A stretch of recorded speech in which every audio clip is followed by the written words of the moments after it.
stronger, faster.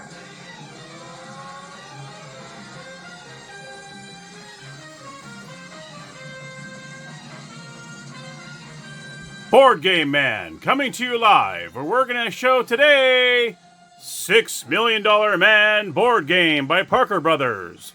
Let's go to the gamer's table, and I will show you how to play.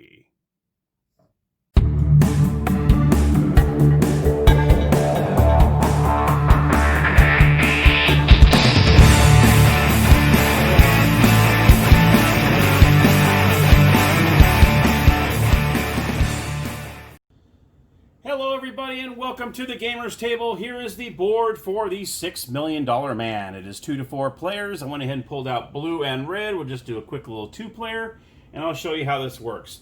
The object of the game is you're trying to complete all 4 assignments and to get back to the Bionic Research Lab. The first player that does that wins the game, and then they find out who the real Steve Austin is. That's what they're trying to find out. Some of you are imposters, but we need to find out who the real one is. The instructions are in the insert of the bottom box, which is nice. So here's the instructions. And they're actually very easy, very nice. There's not a bunch of diagrams or anything like that. So it's very, very easy. That is the instructions on the insert inside the box. Always love that. It's always nice when they don't have paper instructions where half the time you lose them. So it's nice to be printed on the cover of the box or have it as an insert. That's really nice. Now both players start off with 8 power cards. These are the power cards here. On the front it says $6 million. I almost said Steve Austin. $6 Million Man. They're all just power cards. Each player starts off with 8. You're going to put both players on start assignment 1. So we're going to go ahead and do that. Put them here. This is your awesome console / spinner. Actually, I'm kind of lucky. This actually spins pretty well. And then the rest of the power cards will go inside this little compartment here. And so on. That's how that works.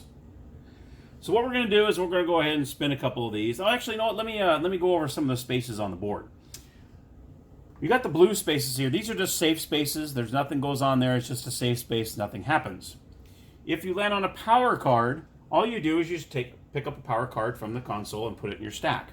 You must always have at least 1 power card at all times. If you do not, then you lose a turn and you take 2 power cards. So you must always have at least 1 in your stack. And we got the power cards. You just pick up a power card. Then you have these green circles. Now all of them but this one are bad. You do not want to land on those. What happens in these is most of these are you're either losing a turn or losing 2 cards. Either one on most of these.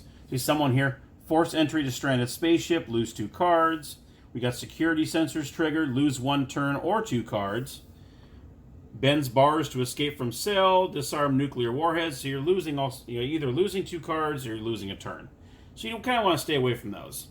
And then last but not least, you have the arrows. If you land on the arrow, on your next turn you're going to spin, and that's how many spaces you're going to go backwards. So this actually pulls you backwards. If you land on this, you spin a 2, you have to go back 2, and so on.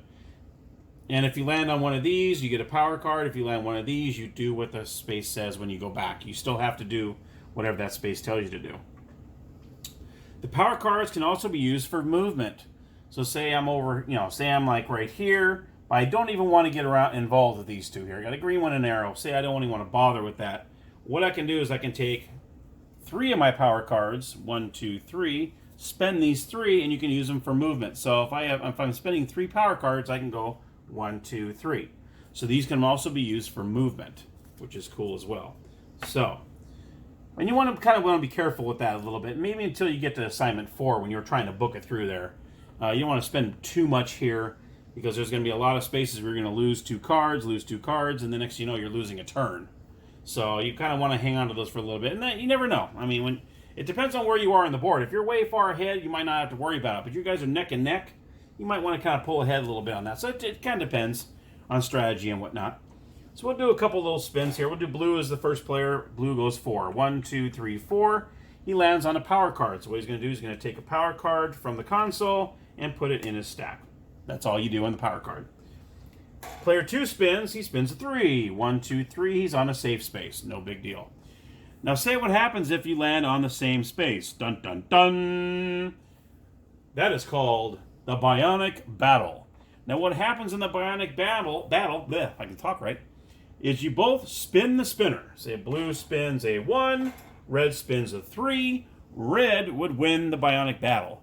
What would happen is red would take 1 power card from player 1, or the player that loses the battle. So he takes 1 power card, puts it in his stack, and then he proceeds to move forward 3 spots, whatever you end up spinning. 1, 2, 3, and then he would get a power card there, and there you have it. So you end up getting 2 power cards on that turn. And that's all you do with the bionic battle. Every single time you get 2 players in the same spot, each player spins the highest number, takes 1 power card from the loser, and then proceeds forward on whatever it was spun.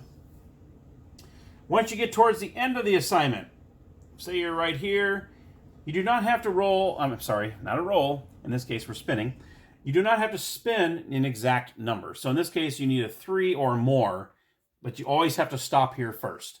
So say I spun a 3 and go 1, 2, 3. On my next turn, I'm going to try to complete the assignment. And how you do that, in this case, at the end of assignment 1, it says spin 5 or more to move to assignment 2. So say I'm right here, it's my turn. I spin a 1. I failed to do that. It's going to cost me a power card. So what you do is you're going to take one of your power cards and you're going to turn it in. Say blue moves, blue's right here, red's going to try again. Red's going to spin. He spins a 2, he fails once again. It's going to cost me 1 more power card. And he put it away. Blue spins again, comes here. Red has 1 final shot at it. Hey, there's a 5. He's in, he makes it, and then he goes over to assignment 2, and you start over here. Now, say, for instance, I did not spin it and made a 2. You were going to spend 1 more power card. It would take a 3rd one, and then you automatically move to the 2. So you can only fail 3 times.